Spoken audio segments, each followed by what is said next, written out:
Assalamualaikum warahmatullahi wabarakatuh. Alhamdulillahi rabbil alamin. Wassalatu wassalamu ala asyrafil anbiya'i wal mursalin wa ala alihi wa sahbihi ajma'in. Kita lanjutkan kembali pelajaran kita membaca kitab Bulughul Maram, kitab hadis yang menjadi dalil fikih ya. Jadi kehebatan kitab ini, Imam Ibnu Hajar Asqalani mengumpulkan hadis-hadis yang menjadi dalil di dalam fikih ya. Jadi kita sekaligus mempelajari mempelajari hadis sekaligus mempelajari fikih. Hadis terakhir yang kita baca, kita sudah masuk hadis pertama tentang cara solat. Kita sudah menyelesaikan bab panjang tentang masalah bersuci, dan babnya panjang, dan terakhir kita masuk dalam masalah bagaimana ketentuan di dalam masjid, dan terakhir pada pertemuan pekan lalu kita sedikit masuk ke dalam tentang tata cara solat. Sekarang kita lanjutkan hadisnya, hadis 231. Hadis ke-231 ini diriwayatkan oleh sahabat bernama Rifa'ah bin Rafi'. Rifa'ah bin Rafi'. Tidak terlalu terkenal sahabat ini, Rifa'ah bin Rafi'. Tapi Rifa'ah bin Rafi' ini adalah sahabat yang ikut peperangan Badar. Berarti dia di awal-awal Islam. Karena peperangan Badar adalah perang pertama dalam sejarah Islam. Berarti dia orang senior gitu. Orang-orang yang ikut peperangan Badar, sekitar 300-an sahabat yang ikut peperangan Badar, itu dikategorikan sahabat terbaik. Jadi kalau kita urutkan sahabat yang terbaik itu 4 sahabat pertama, Abu Bakar, Umar, Utsman, Ali. Lalu 10 sahabat yang dijamin masuk surga, masuk dari situ Thalha, Sa'id, Abdurrahman bin Auf dan lain-lain. Dan setelah itu adalah sahabat-sahabat yang ikut peperangan Badar. Jadi ulama-ulama sehingga mereka membuat syair-syair tentang sahabat-sahabat yang ikut peperangan Badar ini. Jadi sahabat-sahabat yang ikut peperangan Badar ini termasuk sahabat-sahabat pilihan. Dan banyak ulama-ulama yang bertawassul dengan menyebut-nyebut nama sahabat-sahabat yang ikut peperangan Badar ini. Dan sahabat yang akan membacakan hadis, yang akan meriwayatkan hadis yang bernama Rifa'ah bin Rafi' ini adalah juga ikut peperangan Badar, 300-an orang. Nah, peperangan Badar ini kenapa istimewa? Karena peperangan Badar ini adalah peperangan yang pertama. Kalau mereka habis, tidak akan tersebar Islam setelah itu. Sampai-sampai Rasulullah berdoa, ya Allah, kalau kami kalah, ya Allah, tidak ada lagi menyembahmu nanti, ya Allah. Sebenarnya kalimat itu bukan bentuk keputusasaan Rasulullah, cuma cara Rasulullah berdoa. Bukan pesimis, tentu kita enggak boleh berpesimis kepada Allah. Allah Maha berkuasa. Tapi Rasulullah menunjukkan betapa dia pengen Allah nolong dia dalam peperangan itu. Kalau kami kalah, ya habis orang Islam, ya Allah. Gitulah. Karena ketika itu lawannya adalah senior-senior orang kafir Quraisy, dan Allah bantu dengan malaikat-malaikatnya, sehingga walaupun 1:4 dilaksanakan di bulan puasa, terik panas mungkin sampai 60 derajat, tapi dimenangkan oleh orang Islam ketika itu walaupun jumlahnya 1:4. Orang-orang bereuforiya, kita alhamdulillah menang walaupun 1 lawan 4 begitu. Nah. Baik. Rasulullah sallallahu alaihi wasallam mengatakan, innaha, sesungguhnya, lan tatimma, tidak sempurna. Kalau tidak sempurna bukan tidak sah. Jadi ketika Rasulullah bilang tidak, tapi tidak menggunakan kata tidak sah, berarti dia tetap sah, tapi tidak sempurna. Jadi kita harus bedakan mana yang tidak sempurna, mana yang tidak sah. Kita sholat bisa sah, tapi bisa jadi tidak sempurna. Tidak sempurna apanya? fadilahnya tidak sempurna. Sama seperti kita berwudu, kata Rasulullah, la wudu'a liman lam yazkurismillahi alaih. Tak ada wudu orang yang tidak menyebut nama Allah. Maksudnya tak bismillah.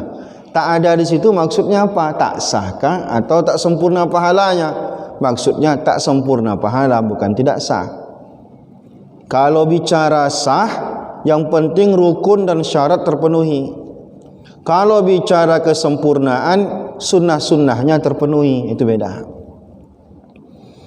Sahkah nikah orang tak pakai KUA? Kita tengok rukun dan syarat terpenuhi tak?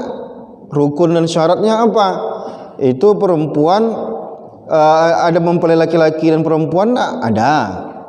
Laki-lakinya sudah punya istri 4 atau masih ada slotnya? Masih ada slotnya. Perempuan itu masih bersuami atau tidak? Tidak. Apalagi ada enggak saksinya, ada enggak walinya, ada enggak ijab qabulnya? Oh ada. Apakah dalam rukun dan syarat itu ada pencatatan KUA? Tidak ada.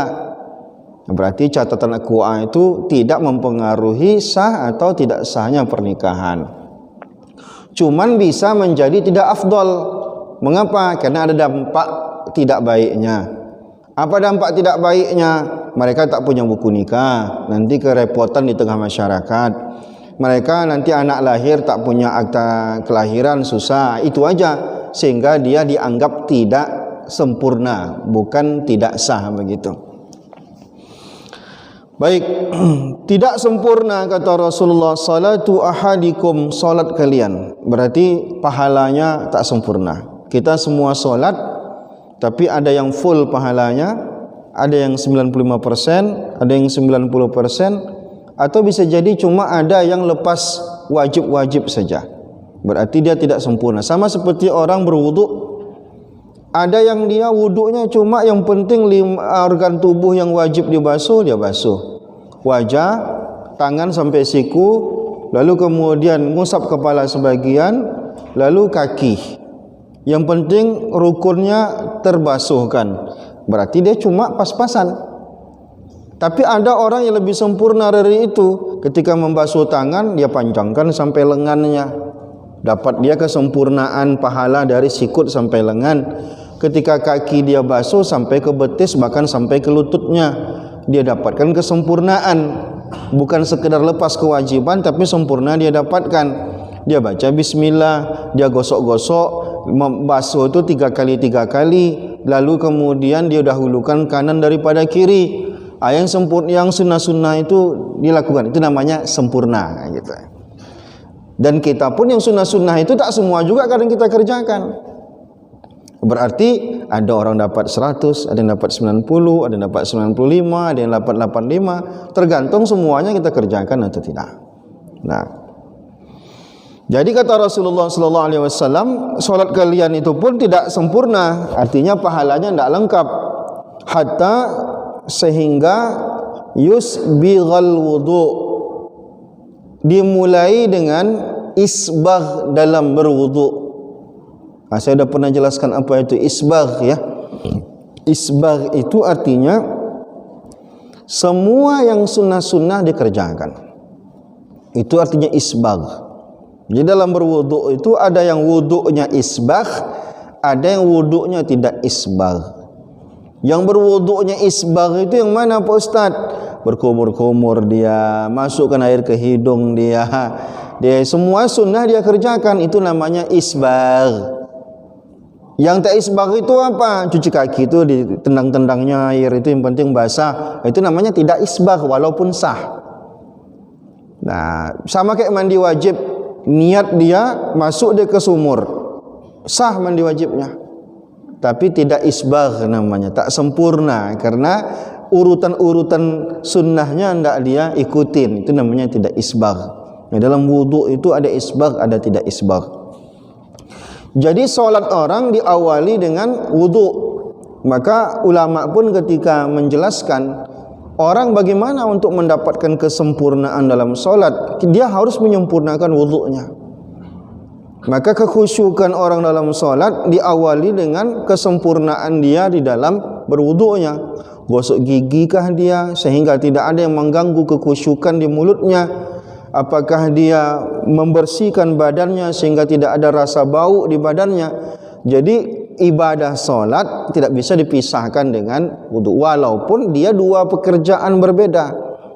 Nah, bisa enggak orang dalam keadaan darurat tidak bisa berwudu, dia harus bertayamum. Kalau berwudu tidak bisa, bertayamum tak bisa, tetap dia solat. Bukan berarti tak sah solatnya, tetap dia solat. Meskipun dia tak bisa berwudu, tidak bisa bertayamum, tetap dia solat. Berarti kan dua hal yang berbeda. Wudu bersuci dengan bercuman dalam kondisi normal tidak sah nih solat ini kecuali tidak bersuci, sehingga bersuci itu mempengaruhi kualitas solat. Nah, jadi solat itu pun ada kualitas-kualitasnya. Kata Sayyidah Aisyah, Rasulullah itu paling berkualitas solatnya. Dia sangat berkualitas solatnya. Kita kadang tak berkualitas. Kenapa? Mungkin mau cepat, mungkin kita tidak khusyuk, mungkin tidak ada penghayatan, jadi tidak berkualitas dia. Karena tak berkualitas sehingga nikmat dalam solat pun tidak pernah tumbuh dalam diri kita. Jadi itu pengaruhnya. Karena kita tak menjaga kualitas solat kita, nikmat solat itu belum pernah kita dapatkan.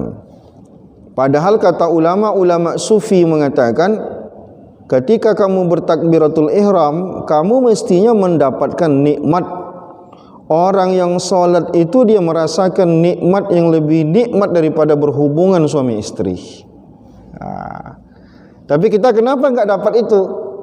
Karena kita belum melatih diri kita dengan kualitas-kualitas. Kita solatnya masih terpaksa. Bapak kenapa solat? Biar lepas kewajiban saya dan saya terhindar dari api neraka. Itu kualitas yang masih rendah. Kalau orang yang kualitasnya tinggi solatnya, bapak kenapa solat? Saya sudah mendapatkan rasa nikmat di dalam solat sehingga saya suka solat itu. Nah, itu tinggi kualitasnya.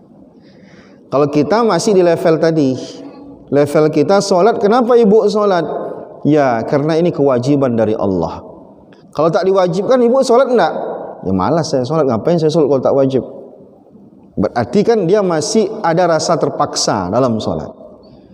Nah, sampai ke level tertingginya nanti, seandainya pun tak wajib solat ini, aku solat. Kenapa Pak? Kenapa Bu? Enak rasanya solat ini.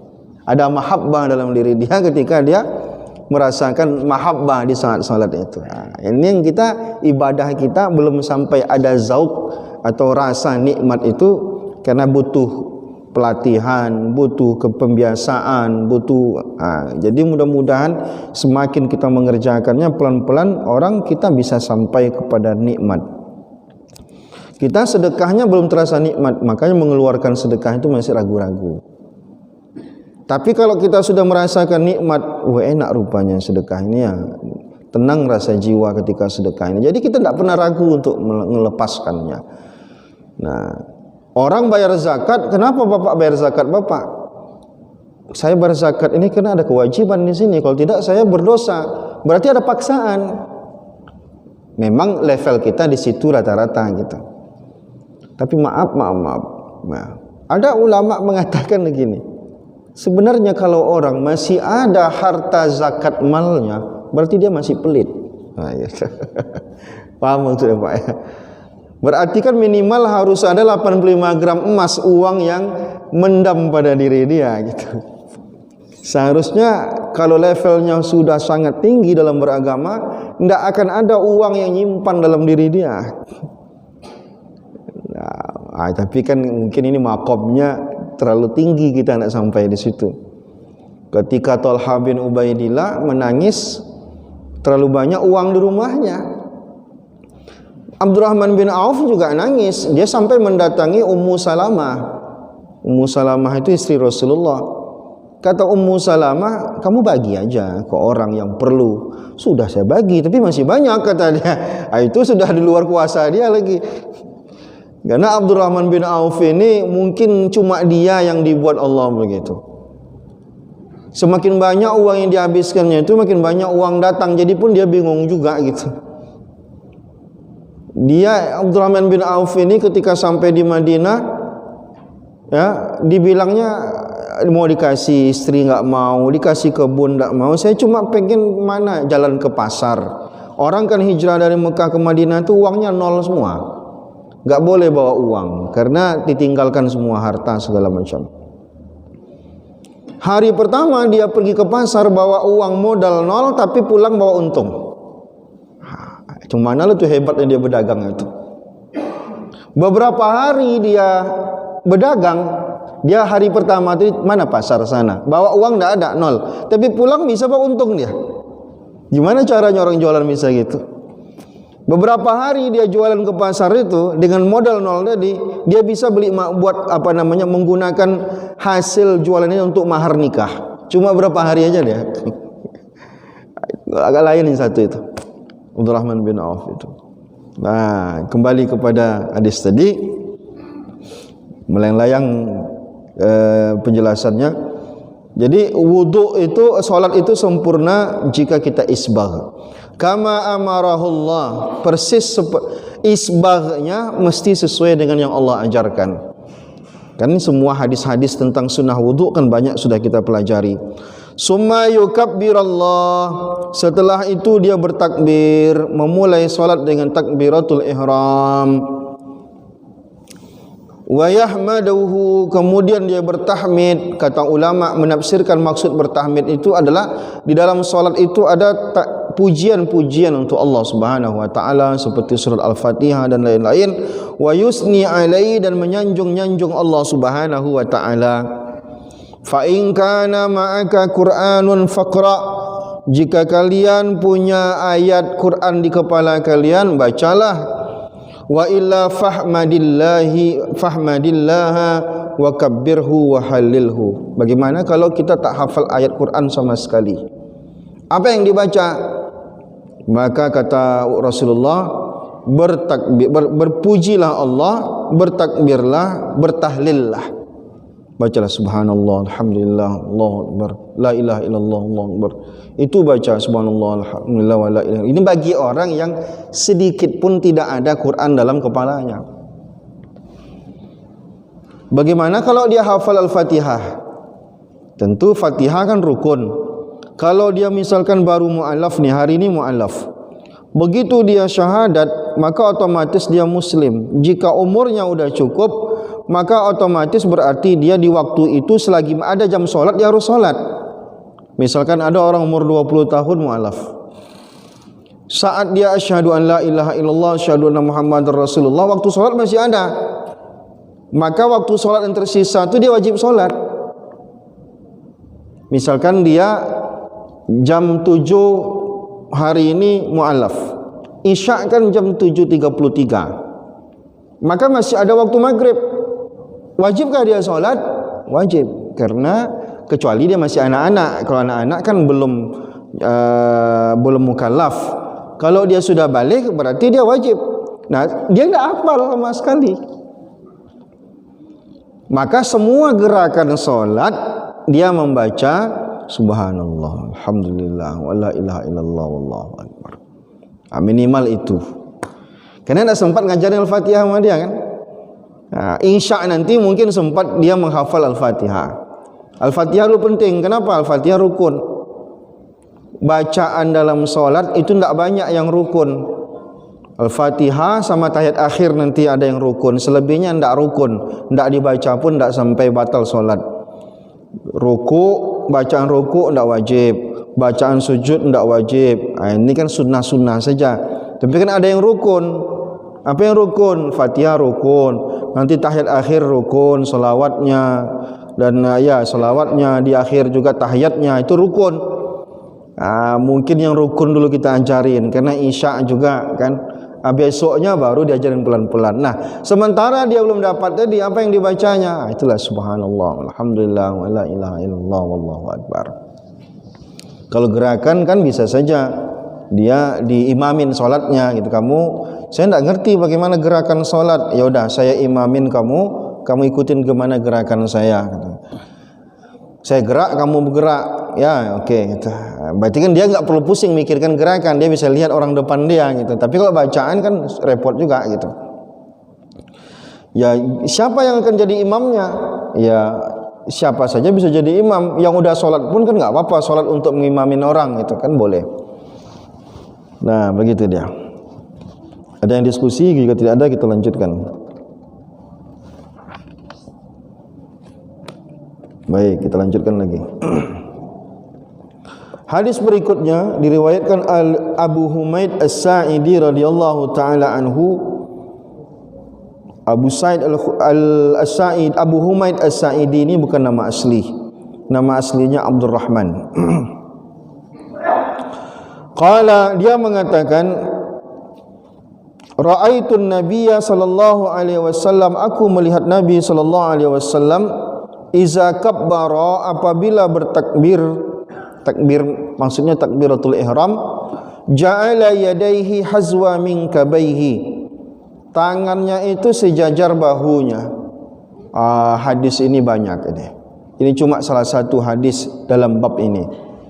Di hadis lain disebutkan Rasulullah sampai ke dada. Di hadis ini disebutkan sampai bahu. Di hadis lain dijelaskan sampai telinga. Jadi tiga-tiganya itu ada hadisnya. Maka kita kadang lihat orang Allahu Akbar, Allahu Akbar, Allahu Akbar sampai telinga. Tiga-tiganya itu ada hadisnya. Jadi kita tidak perlu pusing kalau perkara itu. Yang penting mana yang kita pelajari, bukan ikut-ikut orang dalam bab itu. Beribadah tidak boleh ikut-ikut orang, tapi apa yang pernah kita pelajari, tahu kita dalilnya, itu yang kita amalkan. Nah, di hadis ini berarti sampai bahu, Allahu Akbar. Di hadis lain nanti sampai dada. Maka nanti ada orang kita tengok, Allahu Akbar, berdada aja dia. Nah, nanti di hadis lain sampai telinga pula. Telinga ini berbeda pula pemahamannya. Apakah ada yang telinga itu maksudnya adalah jempolnya ke telinga. Ada pula yang mengatakan telinga itu adalah ujung jari sejajar telinga gitu. Nah, asalkan kita jangan di luar yang ada hadisnya itu. Selagi ada hadisnya menerangkan itu, kita amalkan. Tengok orang berbeda dengan kita. Karena yang penting kata Rasulullah, sallu kama ra'aitumuni usolli. Salat kalian seperti yang pernah kalian lihat aku salat. Kalau Rasulullah pernah mengangkat tangan dengan 3 cara, berarti tiga-tiganya adalah ikut Rasulullah dalam salatnya. Nah, wa iza raka'a, apabila ruku' amkana yadaihi min rukbataihi, Rasulullah mencengkeram dua tangannya min rukbataihi, kepada dua lututnya. Jadi ketika solat ruku itu telapak tangan kita paskan betul ke batok lutut dan jari-jari mencengkram. Bukan mencengkram kuat ya, maksudnya yang penting dilengketin, tempelin ke ini, begitu. Jadi ada juga orang, saya lihat orang solat tapi tangannya di betis. Itu tidak begitu caranya. Dia kalau ruku itu tangan harus lurus tapi pas posisinya ke lutut. Nah, tapi jangan pula kadang ada orang lutut juga cuman dibengkokin tangannya ya. Allahu Akbar katanya cuman gini dia. Ya sama aja gitu. Ini kan tangan harus lurus. Telapak tangan kita lurus, telapak tangan kita persis di batok lutut itu. Nah, kalau orang yang udah uzur, kakinya tidak bisa lurus, dia harus kadang bengkok, itu lain cerita lah ya. Ini kan normal maksudnya itu. Kita tidak bisa nengok orang langsung dihukumi. Kita tidak tahu keadaan orang. Sejadi lagi naik asam uratnya kita kan tidak tahu. Ya, cuman kita main langsung aja. Apa tak belajar apa? Jangan, tak boleh lah. Kita yang tak belajar, bukan dia jadi.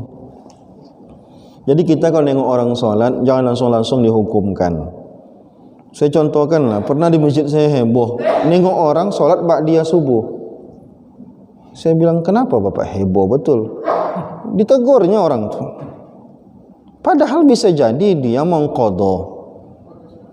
Qabliyah subuhnya mungkin dia terlewat diqadha sama dia. Kan bisa diqadha sholat sunnah itu.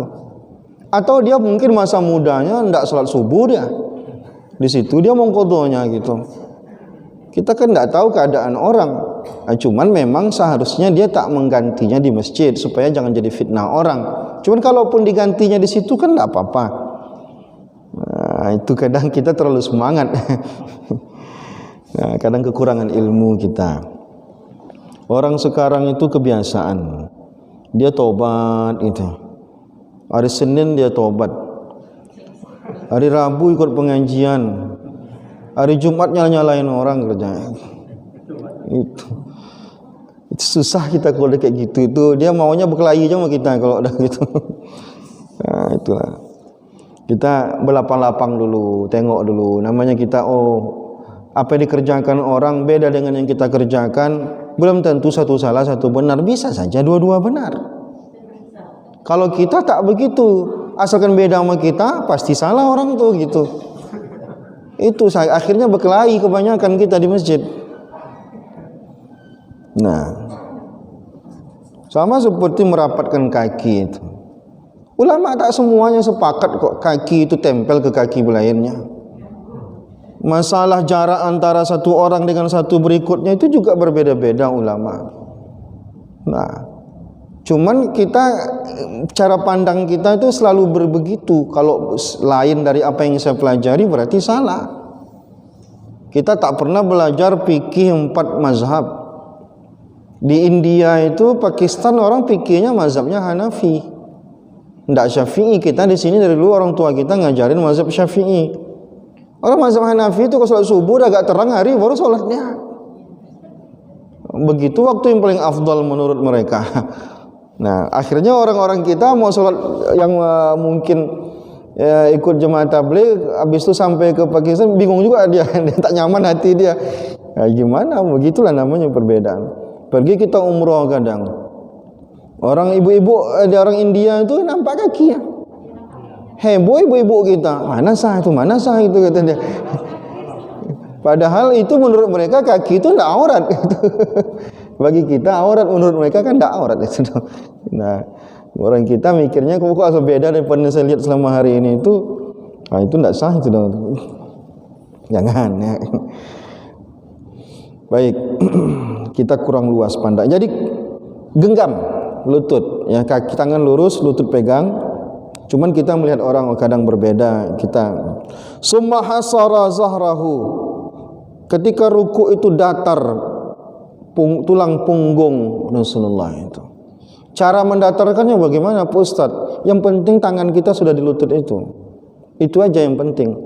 Nah, itu kalau tangan sudah di lutut, itu normalnya punggung orang itu rata. Kalau tak rata juga dia, itu kan mungkin ada penyakit tulang kita, wallahu alam. Nah, bisa jadi dia macam udah kayak onta belakangnya tulangnya. Bisa saja kan dia punya penyakit masalah. Cuman normalnya kalau sudah posisi tangannya pas itu biasanya kan rata. Itu aja. Bahkan di hadis lain diceritakan Rasulullah itu kalau ruku letakkan mangkok air di atas punggungnya itu tidak jatuh. Nah, itu gimana cara kita?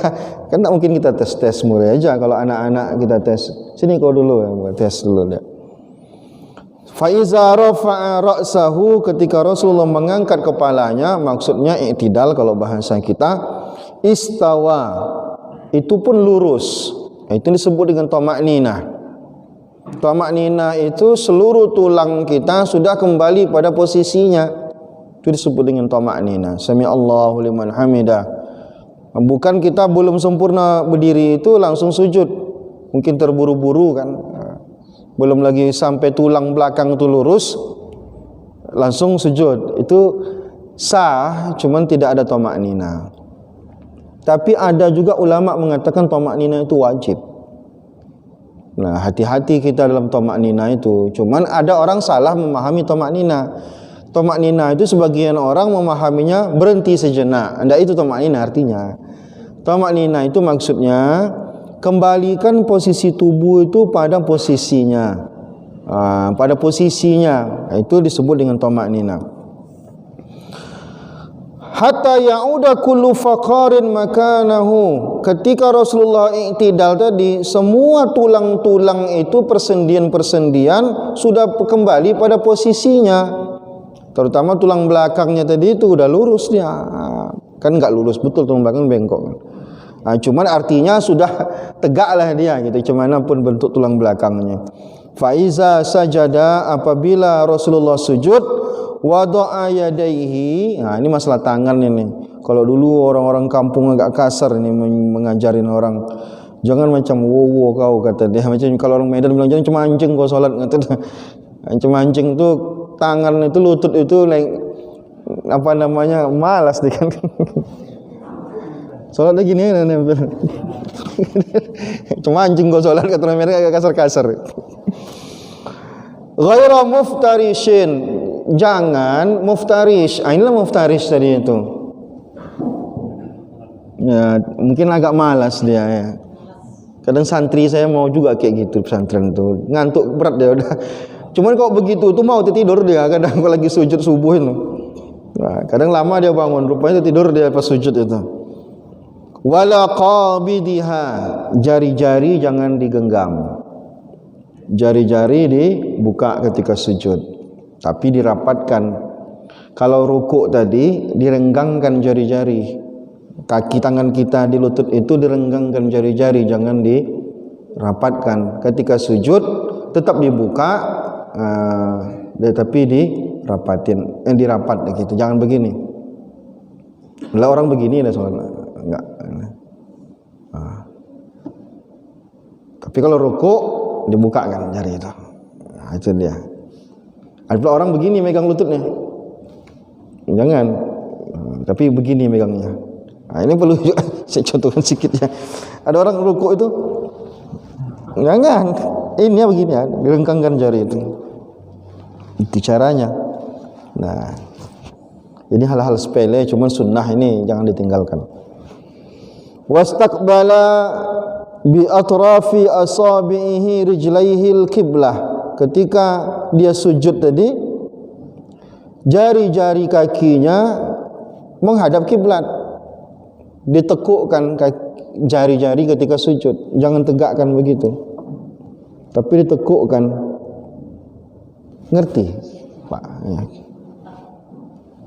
Jadi kalau kita bertegakkan kaki kita begitu, berarti jari-jarinya tegak juga. Ini jari-jari itu dihadapkan ke arah kiblat gitu ketika kita sujud. Nah, paham maksudnya Pak? Susah lah contoh-contohkan ini. Wa iza jalasa fi rak'ataini jalasa ala rijlahil yusra. Apabila dia duduk pada rakaat kedua, dia duduk di atas kaki kirinya. Itu yang kita sebut dengan iftirash. Duduk itu kan ada dua, tawarruk dan iftirash. Iftirash itu duduk di antara dua sujud atau duduk tahiyat awal. Kalau tawarruk itu di tahiyat akhir. Di sini ada perbedaan di kalangan ulama, terutama solat-solat yang jumlahnya cuma 2 rakaat. Karena di sini disebutkan bahwa apabila dia duduk pada rakaat kedua, sehingga sebagian menganggap jika solat itu jumlahnya cuma 2 rakaat, baik solat sunnah maupun solat wajib subuh, itu duduk akhirnya tetap iftirash. Dia menghitung yang penting 2 rakaat. Nah, tapi kalau dalam mazhab Syafi'i tidak begitu disebutkan. Kalau sudah rakaat terakhir, baik 2 rakaat ataupun lebih, dia tetap harus tawarruk. Yang penting dia sudah itu duduk terakhir. Nah, jadi begitu perbedaannya, dan mayoritas lebih banyak sependapat dengan Imam Syafi'i dalam bab ini. Tapi kalau kita melihat ada yang duduk iftirash di tahiyat akhirnya, itu jangan kita. Itu juga kan hukumnya kan bukan rukun, tetap sah. Kalaupun kita tidak sependapat, mereka itu tetap sah gitu. Kadang ada teman-teman kita tengok di tahiyat akhir subuhnya tetap duduknya iftirash. Ya enggak, itulah dia memahami hadis ini seperti itu. Lalu kita kenapa duduk terakhir kita sholat subuh itu tetap seperti tawarruk? Karena kita berpegang bahwa kalau sudah terakhir dia mau 2 rakaat atau 3 rakaat, 4 rakaat, itu duduknya tawarruk. Di situ perbedaannya. Nah, wa nasaba Mana tadi? Wa nasabal yumna, dan telapak kaki kanan diberdirikan. Kita kadang tak sanggup kita ni, apalagi kalau bobot badannya seberat saya ini, besarnya, ini yang tersiksa memang ini. Ini telapak kaki itu bagaimana dia betul-betul tegak itu. Kalau guru saya itu agak kejam, biar patah kaki kau tu, kata dia. Tegakkan, kata dia. Kadang tak sanggup juga saya. Lurus tegak gitu. Gimana caranya lurus tegak? Kalau kita kadang kan agak kita majukan, mundurin dikit bagian dekat ke jari-jarinya itu supaya agak enak gitu, supaya jangan terpunggil, apalagi kalau tahiyat akhir itu. Makanya kalau besar kayak saya itu lebih tersiksa lagi biasanya itu. Susah. Nah, tapi sebisa mungkin itu jangan disepele-sepelein ya. Kalau kita sebisa mungkin ditegakkan kaki itu, tegakkan. Wa iza jalasa fi raq'atil akhirah. Ini di sini kenanya tadi perbedaan tadi. Dan apabila dia duduk pada rakaat terakhir, qaddama rijlahul yusra, kaki kiri dimajukan ke depan, tidak didudukkan. Kalau tadi tahiyat awal didudukkan, kalau tahiyat akhir ni kaki enggak didudukkan, dimajukan sedikit, biasanya di bawah betis. Wa nasabal ukhra, kaki yang kanan tadi telapaknya tetap harus diberdirikan. Jadi mau tahiyat awal mau tahiyat akhir, telapak kaki itu memang disunnahkan betul untuk didirikan. Wa qa'ada ala maq'adatihi, pada rakaat terakhir duduknya tadi tidak di telapak kaki kiri, tapi duduk di atas pinggul kita. Seperti itulah duduk tawaruk namanya. Begitu dia. Nah, ada yang diskusi? Tidak ada, kita lanjutkan. Ini hadis tentang tata cara solat banyak ya. Hadis berikutnya 233. Masih ada waktu kita?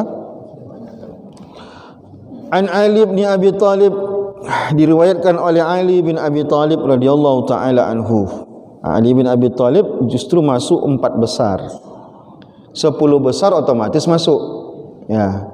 Karena 10 sahabat terbaik tadi, yang 4 tu dah masuk situ.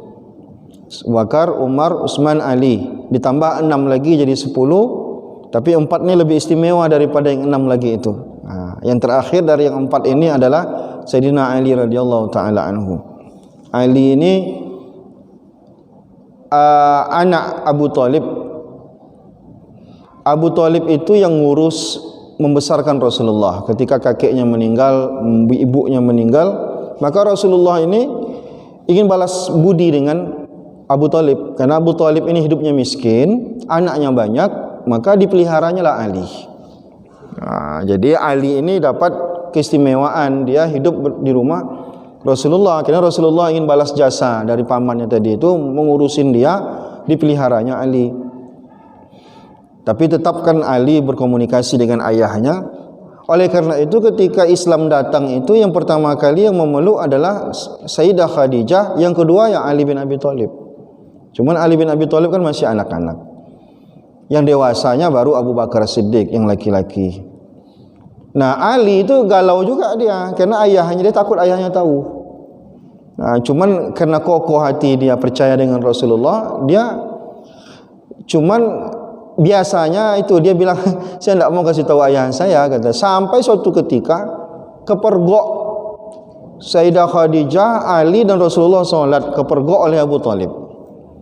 Nah, agak ngamuk juga lah Abu Thalib, cuman Abu Thalib ini ya udahlah, kalau itu memang ada keyakinan, begitulah kurang lebih. Akhirnya Ali tak punya banyak tantangan kuat lah untuk memeluk Islam. Dapat agak keringanan lah dia gitu, Ali bin Abi Thalib. Nah, Ali bin Abi Thalib dapat anugerah lagi, karena cucu cicit Rasulullah yang ada hari ini itu adalah pernikahan Ali dengan Sayyidah Fatimah radhiyallahu taala anha. Saat ini setidaknya ada ulama mengatakan tersebar di seluruh dunia ini 25.000 cucu cicit Rasulullah itu enggak kemana. Wah, ini kata Allah, inna syani'aka huwal abtar. Kamu tak akan pernah keturunanmu putus ya Rasulullah. Orang yang ngejek-ngejek itu yang terputus keturunannya gitu. Baik. Sayyidina Ali radhiyallahu taala anhu, an Rasulillah sallallahu alaihi wasallam, Rasulullah sallallahu alaihi wasallam, annahu kana iza qama ila shalah, kalau Rasulullah salat dia membaca wajjahtu wajhiya lillazi fatara. Ini doa iftitah yang biasa kita baca. Loh, biasanya kita pakai Allahumma inni, Ustaz, ni tak pakai Allahumma ini wajjahtu wajhiya saja. Di hadis ini tidak ada Allahumma inni wajjahtu, ini wajjahtunya enggak, ini yang enggak ada, yang ada wajjahtu langsung.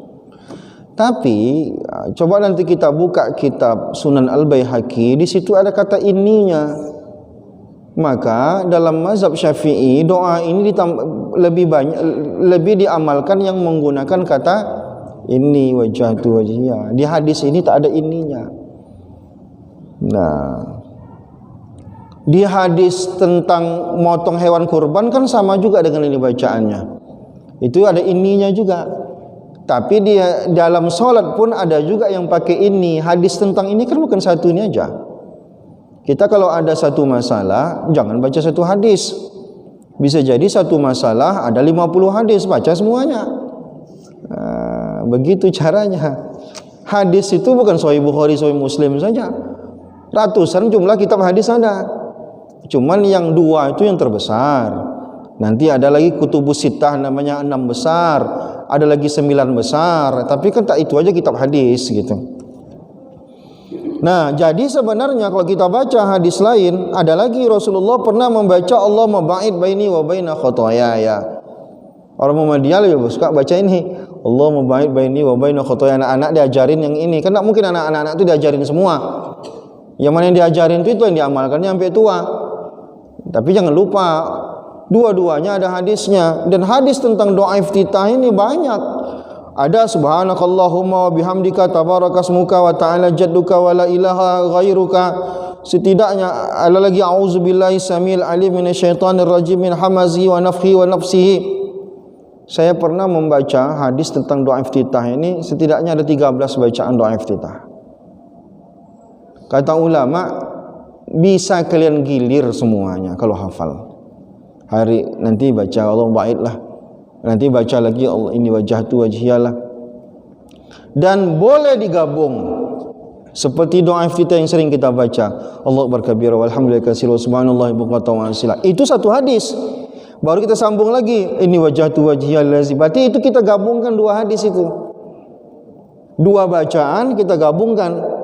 Kita mulai dari Allahu akbar kabira walhamdulillahi katsiran subhanallahi bukratan wa asila. Sampai situ boleh enggak Ustaz? Boleh. Karena satu hadis sampai situ. Kenapa kita pakai ini wajjahtu Pak Ustaz? Itu hadis lain. Kita gabungin jadi satu dan itu tak masalah. Kita tambahkan lagi ini Allahumma ba'id baini wa baina khotoya pun tak apa-apa juga. Orang kita heboh menyalahkan, orang Muhammadiyah menyalahkan ini wajjahtu wajhiya. Ya, orang yang satu lagi menyalahkan Allahumma ba'id baini khotoya ya. Rupanya dua-duanya tak belajar. Susah kita. Nah, kenapa kita bertahan ini wajjahtu? Karena kecil itu yang kita hafal. Yakin saya tak semua hafal Allahumma ba'id baina wa baina khotoya ya itu. Ya, tapi jangan bilang yang itu salah gitu. Dah, kita cukupkan. Subhanakallahumma bihamdika asyhadu an la ilaha illa anta astaghfiruka wa atubu ilaik. Assalamualaikum warahmatullahi wabarakatuh.